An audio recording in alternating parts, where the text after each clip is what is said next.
بسم اللہ الرحمن الرحیم۔ السلام علیکم دوستو وزیر تعلیم شفقت محمود اور ڈاکٹر فیصل سلطان کی پریس کانفرنس ہوئی ہے۔ اس کانفرنس میں انہوں نے سکول، کالج، یونیورسٹی کھولنے کے بارے میں حتمی سمجھو رائے دے دی ہے کہ کون سی کلاسیں سکول میں آئیں گی، کون سی نہیں آئیں گی۔ تو چلتے ہیں ہم ان کی پریس کانفرنس سنتے ہیں کہ وہ کیا کہہ رہے ہیں۔ ڈاکٹر فیصل سلطان۔ اس طرح اور بھی افواہیں مختلف قسم کی گردش کر رہی ہیں، مختلف چیزیں چل رہی ہیں، تو ہم نے یہ مناسب سمجھا کہ فائنل فیصلہ آگے ہم نے کیا کرنا ہے وہ تو 7 تاریخ کو ہوگا، لیکن ہم آج جو افواہوں کی گردش ہے اس کو ختم کرنے کے لیے کچھ حقائق جو ہیں وہ قوم کے سامنے رکھیں۔ پہلی بات تو یہ ہے کہ اسکولوں کو کھلنے کے بارے میں کیا تجاویز ہیں۔ مختلف آراء آئیں اور اس میں سے ایک تجویز یہ آئی ہے کہ 15 تاریخ سے جو کلاسیں 9 سے اوپر ہیں، یعنی کہ 9ویں 10ویں کلاس، اس کے بعد انٹرمیڈیٹ 11ویں 12ویں اور یونیورسٹیز اور جتنے انسٹیٹیوشنز ہیں ہائر لرننگ کے، وہ سارے جو ہیں وہ کھول دیے جائیں۔ تو یہ ایک تجویز ہے کہ 15 تاریخ کو 9 اینڈ ابو جو ہیں ان کو کھول دیا جائے۔ اس کے بعد ایک ہفتے کے بعد حالات کا جائزہ لے کے 6ویں سے 8ویں کی کلاس جو ہے ان کو بھی کھول دیا جائے، اور اس کے بعد 30 ستمبر تک اگر حالات ٹھیک رہے اور اللہ تعالیٰ نے مہربانی کی تو 30 ستمبر کو پرائمری سکول جو ہیں وہ بھی کھول دیے جائیں گے۔ یعنی کہ 15 دن کے عرصے میں ایک سٹیگرڈ انداز سے جو سکولز ہیں اور جو ہائر ایجوکیشن کے انسٹیٹیوشنز ہیں ان کو بتدریج جو ہے وہ کھولا جائے گا۔ یہ ایک تجویز ہے، اور اس تجویز پہ ڈسکشن ہوگی 7 تاریخ کو، اور اس پہ فائنل فیصلہ جو ہے وہ 7 تاریخ کو ہوگا۔ اس میں تو کوئی دو رائے ہو نہیں سکتی کہ صحت جو ہے بچوں کی وہ ہماری اولین ترجیح اور اولین پرائرٹی ہے۔ ہم کوئی بھی ایسا چانس نہیں لینا چاہتے جس سے بچوں کی صحت جو ہے اس پہ کوئی خدا نخواستہ اثر پڑے، لیکن حالات اچھے ہیں، اللہ تعالیٰ نے مہربانی کی ہے۔ انسیڈنٹس آف انفیکشن جو ہے وہ کم ہو گیا ہے، انسیڈنٹس آف مورٹیلٹی جو ہے وہ بھی کم ہو گیا ہے، اور پچھلے 6 ماہ میں بچوں کی تعلیم کو بہت حرج ہوا ہے۔ بہت سارے بچے جو تھے وہ جو چھوٹی کلاسوں میں خاص طور پہ تھے، ان کے لیے جو لرننگ لیولز ہیں وہ بہت زیادہ متاثر ہوئے۔ اس کے علاوہ بہت بڑا ایک امپیکٹ پرائیویٹ اسکولوں پہ بھی آیا، خاص طور پہ وہ پرائیویٹ اسکول کہ جو تھوڑی فیس لیتے تھے ان پہ بڑا ایک بوجھ پڑا ہے اور بڑا ایک مشکل حالات ہوئے ہیں۔ تو جب ہم انشاءاللہ کھولنے کا فیصلہ کر لیتے ہیں تو صحت کے جو SOPs ہیں اس کے بارے میں ڈاکٹر فیصل صاحب prime minister special assistant on health وہ آپ کو بتائیں گے، لیکن ایجوکیشن کے حساب سے ہم کوشش کریں گے کہ ہم یہ دیکھیں کہ پچھلے 6 ماہ میں جو تعلیم کو نقصان ہوا ہے اس کا جائزہ لینے کے لیے ہماری سفارش ہوگی، ہم اسلام آباد میں بھی کر رہے ہیں، اور صوبوں سے بھی سفارش ہوگی کہ جب بچے اسکول میں واپس آئیں تو ان کی ٹیسٹ تھوڑا سا کریں کہ دیکھیں کہ کیا لرننگ لیولز میں کتنا فرق پڑا ہے، اور اس کے مطابق اپنے جو پروگرام ہیں وہ بنائیں۔ اور کیونکہ ایکڈیمک ایئر جو ہے وہ اب پہلے سے چھوٹا ہوا ہے تو اس چیز پہ بھی غور کیا جائے کہ کس طریقے سے جو کورس ورک ہے اس کو مناسب حد تک شارٹن کیا جا سکتا ہے، جس سے تعلیم کا بھی نقصان نہ ہو اور جس سے بچوں پہ بوجھ جو ہے وہ بھی زیادہ نہ پڑے۔ تو یہ لرننگ لاس اور اس کے مطابق کورس ورک جو ہے اس کے اوپر ہم ایڈوائز کریں گے اسکولوں کو، اور انشاءاللہ تعالی امید یہ ہے کہ اگلے سال تک اگر انشاءاللہ کووڈ کے اس بیماری کے حالات یہی رہے تو انشاءاللہ ہم سارے جو پرانا شیڈیول ہے اسکولوں کا، امتحانات کا، آہستہ آہستہ اس شیڈیول پہ آ جائیں گے۔ تو یہ مختصراً میں عرض کرنا چاہتا تھا. فیصلے جو ہیں وہ فائنل 7 تاریخ کو ہوں گے، لیکن SOPs پہ عمل کرنا بہت ضروری ہے، اور جو صحت کے حساب سے چیزیں ہیں جو کہ بہت ضروری ہیں اس کے بارے میں ڈاکٹر فیصل صاحب سے ریکویسٹ کروں گا کہ وہ آپ کو بریف کریں. بہت شکریہ جی. السلام علیکم. میری کوشش بھی ہوگی کہ آپ کو تھوڑا سا بیک گراؤنڈ بتا دوں کہ ہم کہاں ہیں، اور یہ جو فیصلہ ایک اصولی فیصلہ ہے کہ 15 ستمبر کے لگ بھگ ہم بتدریج اداروں کو کھولیں، تو اس کے پیچھے کیا منطق کار فرما ہے اور اس سوچ تک اور اس پلان تک ہم کیسے پہنچے ہیں. سب سے پہلے تو یہ کہ ہم کہاں کھڑے ہیں. یہ چیز تو اب واضح ہو چکی ہے کہ شکر ہے کہ پاکستان میں جو کووڈ کی سچویشن ہے وہ جو ہمارے حالات جون کے وسط میں تھے اس سے بہت بہتر ہے. اموات کی شرح، جو پازیٹیو ٹیسٹ کی شرح ہے، ٹوٹل جو نمبر ہیں ٹیسٹ کے، وہ سب آہستہ آہستہ کم ہو گئے. تو یہ تو سچویشن اچھی ہے، لیکن اس میں کوئی شک نہیں کہ یہ بیماری جو ہے یہ ابھی ختم نہیں ہوئی. یہ موجود ہے، ہمارے ملک میں بھی موجود ہے اور دنیا بھر میں بھی ہے، اور کسی بد احتیاطی کی وجہ سے یہ بھڑک بھی سکتی ہے. تو یہ تو ہے ہماری موجودہ سچویشن. اب مارچ کے وسط میں چلتے ہیں جب یہ فیصلہ ہوا کہ یہ تعلیمی ادارے جو ہیں ان کو بند کیا جائے. میں سمجھتا ہوں کہ بیماری کے پھیلاؤ کو روکنے کے لیے جو میرے خیال سے جو اہم ترین فیصلہ شاید تھا وہ ان اداروں کو بند کرنا تھا.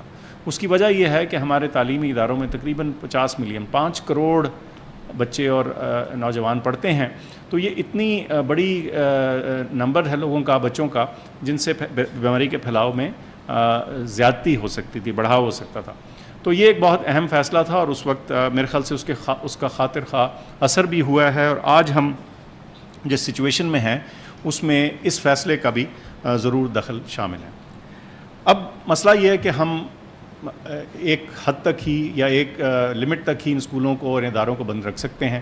ہماری آئندہ آنے والی نسل نے پڑھنا بھی ہے، تعلیم یافتہ بھی ہونا ہے، سکلز بھی اختیار کرنی ہیں، بچوں نے ایک دوسرے کے ساتھ انٹریکٹ کر کے دیگر سوشل سکلز بھی حاصل کرنی. تو کسی نہ کسی پوائنٹ پہ اسکولوں کا کھولنا اور کالجوں کا کھولنا، تدریسی اداروں کا دوبارہ سے اپنا کام شروع کرنا ناگزیر تھا. اس وقت کیوں؟ شفقت صاحب نے ذکر کیا کچھ ڈیمیج ایسی آ جاتی ہے بچے کی تعلیم میں اور ایون سسٹم میں جس کو واپس کرنا شاید ناممکن ہو جائے.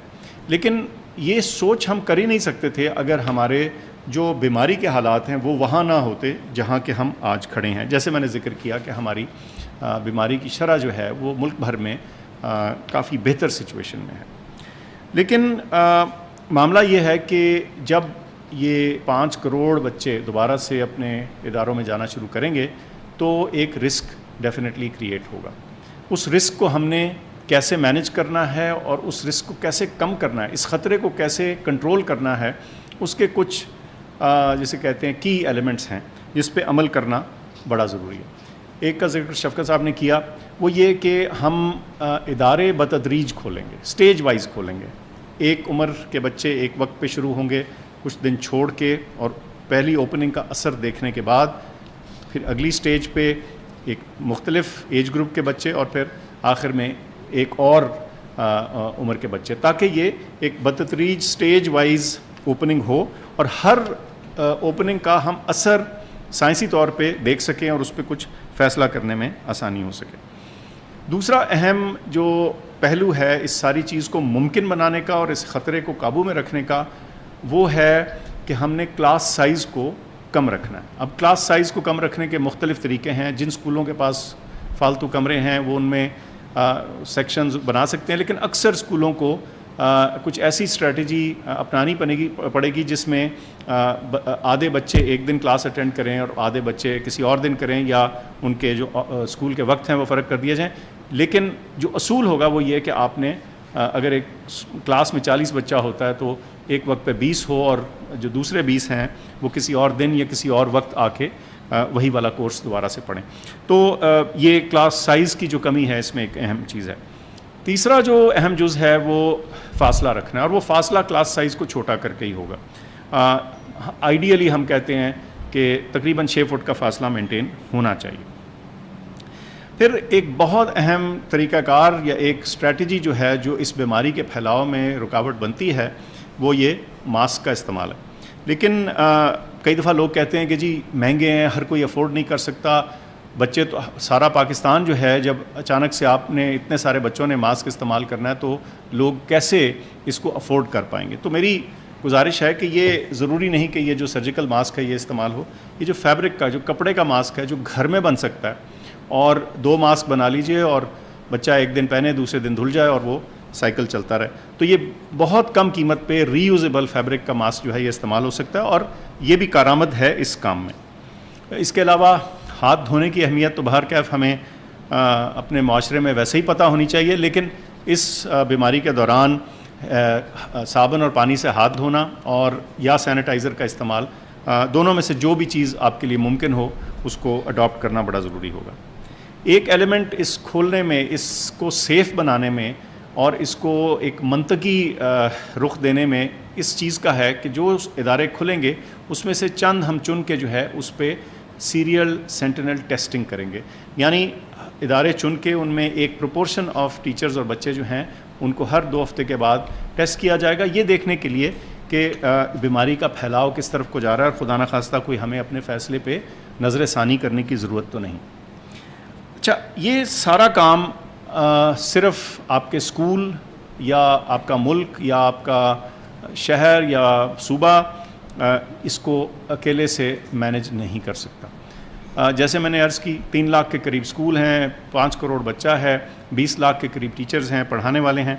تو کچھ اس میں رول اور جسے کہتے ہیں نا حصہ ہمیں بطور ماں باپ, بطور ٹیچرز بھی ڈالنا پڑے گا. اور وہ کیا ہے؟ سب سے پہلے تو یہ کہ آپ اپنے ادارے کے ساتھ جدھر آپ کا بچہ جا رہا ہے اس سے کوآپریٹ کریں, جو وہ انسٹرکشنز دے رہے ہیں, جو آپ کو احتیاطی تدابیر بتا رہے ہیں اس پہ عمل کرنے کی کوشش کریں. اپنے آپ کو اس کے بارے میں تعلیم دلوائیں, سمجھیں اس مسئلے کو, یہ ہے کیا, اس کی رکاوٹ کیسے ہوتی ہے, اور وہی تعلیم پھر آپ اپنے بچے کو بھی دیں. ان کو ہدایت کیجئے کہ ماسک کا استعمال ضرور کیجئے, کیونکہ یہ اس بیماری کے پھیلاؤ میں ایک بہت اہم رکاوٹ ثابت ہوتا ہے. فاصلہ رکھنا سکھائیے, اور 2 اور چھوٹی چھوٹی احتیاطی تدابیر جن کا میں ذکر کر دوں. خاص طور پہ جو بچے اگر ان کو کوئی ایسی بیماری ہے جس میں ان کی قوت مدافعت کم ہے یا وہ بیمار ہیں, تو ان کو اس پہلے مرحلے میں اسکول نہ بھیجیے. اس کے علاوہ جن گھروں میں بزرگ موجود ہیں, جب بچے گھر میں آتے ہیں تو اس میں بھی تھوڑی سی احتیاط رکھیے کہ جو خاص طور پہ بیمار یا نحیف ہمارے بزرگ ہیں ان سے تھوڑا سا فاصلہ رکھا جائے ان بچوں کا.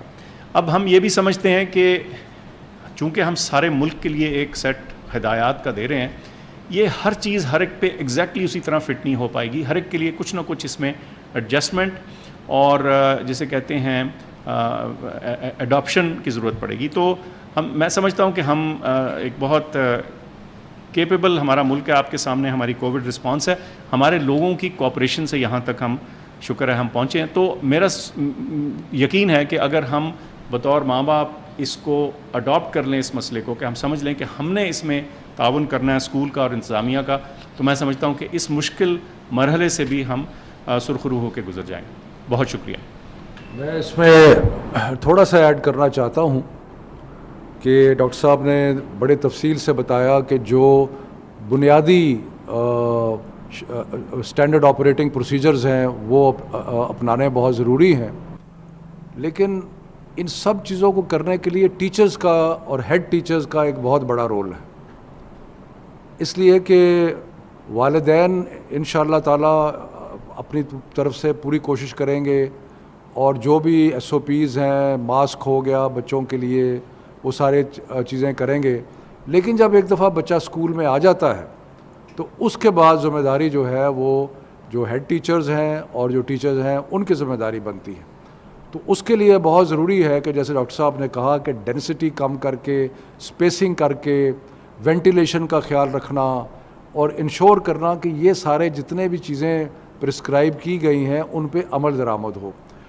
مشکل مرحلے ضرور ہوں گے کہ جس وقت بریک کا ٹائم ہوتا ہے بچوں کا آپس میں گھلنا ملنا, لیکن اس کی کوشش کی جائے کہ وہ بھی ایک آرگنائز طریقے سے ہو تاکہ اس میں بچوں کے لیے کوئی خطرہ نہ بنے.